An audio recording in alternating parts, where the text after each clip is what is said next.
everyone, welcome to this video. In this video, I'm going to show you how you can make a pen brush in Blender Grease Pencil.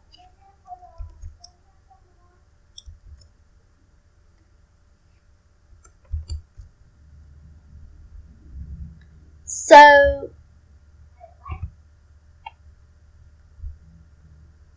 select pen, copy it, brush settings,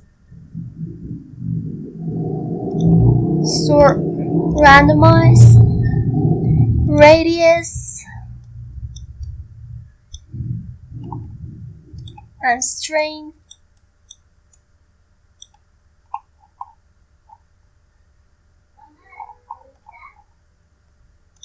Advance, set the angle to 90 degrees and factor to 1.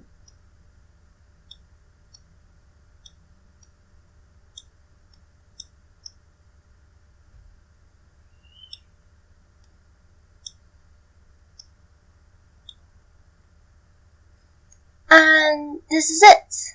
Thanks for watching this video.